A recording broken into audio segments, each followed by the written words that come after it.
Political parties ان کا ایک political structure اور گراس روٹ لیول سے سیاسی کارکن سیاسی لیڈر بنتے تھے. اب یہ پچھلے کوئی 25 سال سے پولیٹیکل گینگز بنے ہیں. وہ جس قوت نے بھی بنایا ہوگا یہ پولیٹیکل گینگز ہیں, اور یہ پولیٹیکل گینگز اپنے اپنے طبقاتی اپنے گروہی مفادات کو ترجیح دے رہے ہیں.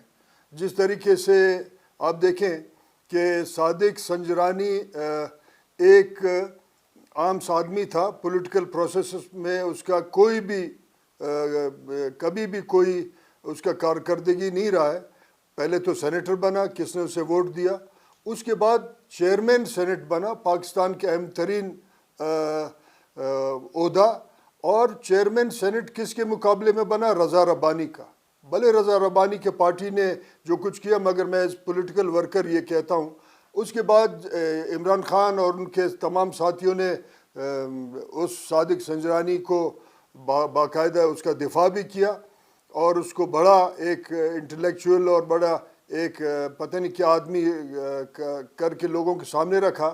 جو ہی عمران خان کا حکومت گرا, صادق سنجرانی ان تمام پولیٹیکل گینگز کا ابھی بھی سر کا تاج ہے, اور آج کسی نے اس کو نہیں اٹھایا. اسی طریقے سے انوار الحق صاحب کا کوئی پولیٹیکل پروسیس میں کوئی جدوجہد نہیں ہے, میں یہاں تک کہوں گا. اور اچانک وہ پرائم منسٹر پاکستان بنتا. ایک طرف تو پاکستانی پولیٹیکل پارٹیز یا پولیٹیکل گینگز ہمیں یہ کہتے ہیں پاکستان بہت بڑے بحرانوں سے, اور اس کے بعد ایک غیر تجربہ کار شخص جس کا کوئی تجربہ کار نہیں ہے کہ وہ حکومت کس طریقے سے چلائے اور بحرانوں سے نکلے, اس کو پرائم منسٹر بنایا جاتا ہے. تو آپ اندازہ لگائیں کہ ملک کو جو چلانے والے ہیں اس ملک کو کس طرف لے جانا چاہتے ہیں اور کس طرف لے جا چکے ہیں. اب عرض یہ ہے کہ آپ دیکھیں کہ انوار الحق کاکڑ کو تو لا کے انہوں نے بٹھایا. پولیٹیکل پارٹیز کیوں خاموش ہیں؟ باقاعدہ شہباز شریف صاحب فرما رہے ہیں کہ یہ میرا چوائس ہے, اور وہ باپ پارٹی کا اس کا کوئی ریشہ پالیٹکس میں نہیں ہے. مجھے لگتا ہے کہ اس سے بہت بڑا کام لیا جائے گا, اور اس کا سارا نزلہ ہمارا اس بدبخت صوبے پہ پڑے گا جس کو ایک کالونی کی طرح ٹریٹ کیا جا رہا ہے. میں ابھی تھوڑے دیر پہلے کچھ سیاسی کارکن آئے تھے, ان کو میں نے کہا کہ پاکستان نے 70 سال متواتر بلوچستان کو کے سرداروں کو گالی گلوچ کرایا, اور کہا کہ بلوچستان اس لیے پسماندہ ہے کہ یہاں سردار حکومت کرتے ہیں. اب آئندہ 70 سال تک عام آدمی بات ہوگا, کیونکہ قدوس بیزن جو بھی سردار نہیں ہے, صادق سنجرانی بھی سردار نہیں ہے, انوار الحق کاکڑ بھی سردار نہیں ہے, قاضی فیض عیسیٰ بھی سردار نہیں ہے. اب ہمارے لیے یہ تانا رہ گیا ہے کہ آپ کے لوگ وزیر اعظم بھی تھے, چیئرمین سینٹ بھی تھے, تو آپ کا ترقی کر دیتے. اب یہ تانا ہمارے لیے رہ جائے گا. ایک غیر سردار جس کو ڈاکٹر مالک کہتے ہیں, جس نے مری معاہدہ کیا اور مری معاہدے کے بعد گوادر انہوں نے اسٹیبلشمنٹ کے حوالے کیا, یہ سارے غیر سرداروں کی کارکردگی ہے. تو اللہ خیر کرے ہمارے صوبے پہ کہ یہ آئندہ کئی دہائیوں تک یہ غیر سرداروں کا بھی تانا پھر ہمارے عام لوگوں کو ملے گا, اور پھر ہم پسماندہ رہیں گے. شاید کوئی بہت بڑا آپریشن ہو.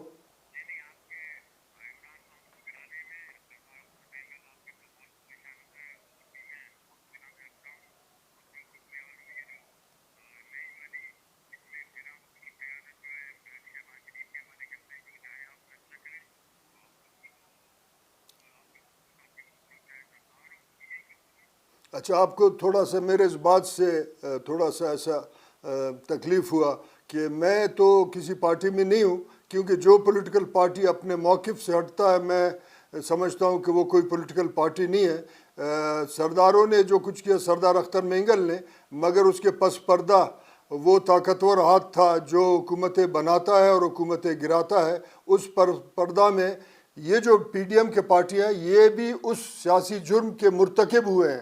میں ان کے خلاف سیاسی ڈائری میں ایک سیاسی ایف آئی آر درج کرتا ہوں. جو آج کا سچویشن ہے, پی ڈی ایم اس سیاسی جرم کا مرتکب ہے کہ انہوں نے تمام پارلیمنٹ کو, پولیٹیکل نظام کو اسٹیبلشمنٹ پہ بیچ دیا ہے, اور صرف اس لیے بیچا ہے کہ اپنے اپنے چھوٹے مفادات لیں, اپنے کیسز ختم کرائیں. تو یہ جرم میں پورا پولیٹیکل پارٹیز ہیں جس میں کوئی سردار ہے یا نان سردار ہے، کوئی عالم ہے یا کوئی سوشلسٹ ہے سو کال. یہ آج کا پارلیمنٹ جو اخلاقی طور پہ اس کا کوئی حیثیت نہیں ہے، اور آج کا جو انٹرم گورنمنٹ ہے اس سب کے مجرم اسٹیبلشمنٹ پہ بیچنے والے پی ڈی ایم کے پولیٹیکل پارٹیز اور اس کے ساتھ ساتھ پاکستان پیپلز پارٹی ہے.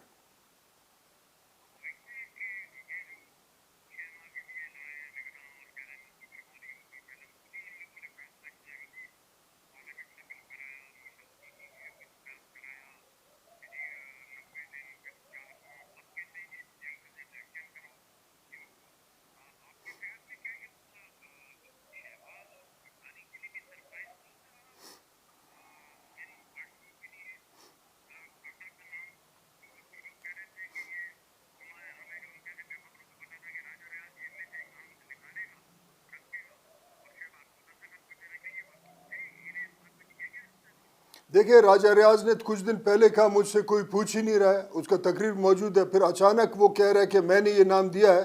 یہ کس دانشور اور ایک سیزنڈ پولیٹیشین کا نام دیا ہے؟ یہ پی ڈی ایم کے پارٹی ہیں، شہباز شریف صاحب اور پیپلز پارٹی، ان کے لیے کوئی سرپرائز نہیں تھا. جس طریقے سے رضا ربانی کو صادق سنجرانی سے ریپلیس کرنا کوئی نہیں تھا، اس کے باوجود صادق سنجرانی اگلے حکومت میں بھی سینیٹر اور چیئرمین رہا، تو اس کے بعد ان کے لیے سرپرائز نہیں ہے. وہ اپنے اپنے چھوٹے مفادات حاصل کرنے کے لیے پولیٹیکل پروسیس کو اسٹیبلشمنٹ پہ بیچ دیا انہوں نے.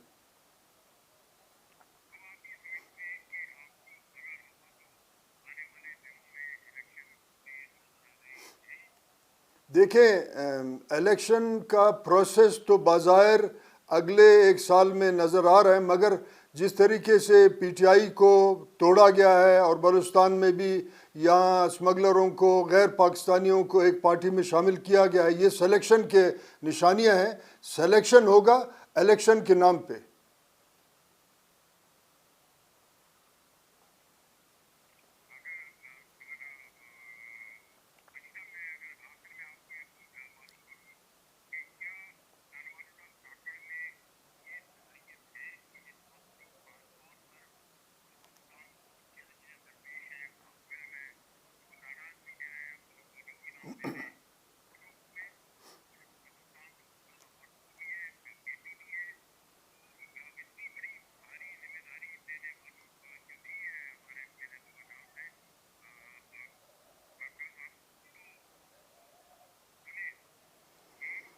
دیکھیں جو صلاحیت صادق سنجرانی میں تھا ریکو دک بیچنے میں، اس نے دلالی کی، اسی قسم کے صلاحیتیں انوار الحق کاکڑ میں بھی ہے.